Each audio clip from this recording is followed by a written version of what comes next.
नमस्कार मंडळी, प्रभास किचनमध्ये पुन्हा तुम्हा सर्वांचं खूप खूप स्वागत आहे। रोज रोज नाश्त्याला काय बनवायचं हा नेहमीचाच एक आपला प्रश्न असतो। नेहमीच्या कांदे पोहे किंवा उपीट बनवण्यापेक्षा वेगळं काहीतरी असावं। तर अगदी झटपट आणि मस्त कुरकुरीत असे पोह्यांचे फिंगर्स रोल्स आज आपण बनवतोय। खूप वेळ तसेच कुरकुरीत राहतात। मुलांना टिफिनला किंवा स्टार्टर म्हणून तुम्ही बनवू शकता। चला तर रेसिपी पाहून घेऊयात। इथे मी 1 वाटी पोहे स्वच्छ करून घेतलेले आहेत। इथे पाहू शकता आपण जो रोज कांदे पोह्यांना पोहे घेतो तेच पोहे मी इथे घेतलेले आहेत। आता हे पोहे आपल्याला मिक्सरच्या भांड्यामध्ये घालून घ्यायचेत। आता हे पोहे आपल्याला मस्त व्यवस्थित असे वाटून घ्यायचेत। पल्स मोड वरती आपल्याला मिक्सरचं बटन चालू बंद करत याचं रवाळ टेक्स्चर येईपर्यंत आपल्याला हे वाटून घ्यायचेत। अगदी त्याचं पिठासारखं बारीक करायचं नाही। आता इथे बघू शकता आपल्या इथे पीठ करून तयार झालेले आहे। आता एका भांड्यामध्ये काढून घेऊयात। आता यामध्ये आपल्याला उकडून घेतलेला एक बटाटा घालायचा आहे। आता बटाटा व्यवस्थित असा आपल्याला किसून घालायचा आहे। हाताने कुस्करून घातला तरी चालेल, पण किसून घेतलं की छान अगदी बारीक होतो। जर बटाटा तुम्हाला नको असेल तर तुम्ही यामध्ये आवडीच्या भाज्या घालू शकता। वाफवलेले मटार किंवा फ्लॉवरचा क्रश तुम्ही घालू शकता। आता यामध्ये तिखटानुसार मी आलं, लसूण, मिरची आणि जिरं वाटून घेतलं होतं ते घातलंय। सर्व मसाले घालूयात आता आपण। चाट मसाला, हळद, लाल तिखट, गरम मसाला, धनेपूड आणि कोथिंबीर मी इथे घालून घेतलेली आहे।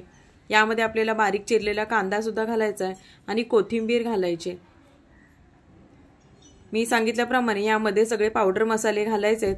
तुम्हाला जर हवं असेल तर तुम्ही तिखटानुसार यामध्ये प्रमाण कमी जास्त करू शकता। आता हे सर्व आपल्याला व्यवस्थित असं हाताने व्यवस्थित मिक्स करून घ्यायचंय। चवीनुसार मीठ सुद्धा आपण इथे घालणार आहोत। आता हे सर्व कोरडे जिन्नस आपल्याला व्यवस्थित असे मिक्स करून घ्यायचे। जर तुम्हाला वाटलं की हे मिश्रण अगदी सुक्क आणि कोरडं वाटतंय तर तुम्ही यामध्ये थोडंसं पाणी सुद्धा घालू शकता आणि असा घट्ट गोळा तयार करून घेऊ शकता। थोडा वेळ तो मी बाजूला ठेवून दिला होता। आता 10 मिनिटांनी थोडंसं तेल हाताला आपण लावून घेऊयात आणि याचे आपल्याला छोटे मोठे असे फिंगर्स आपल्याला तयार करून घ्यायचे आहेत। तुम्हाला हव्या त्या आकाराचा तुम्ही याला शेप देऊ शकता।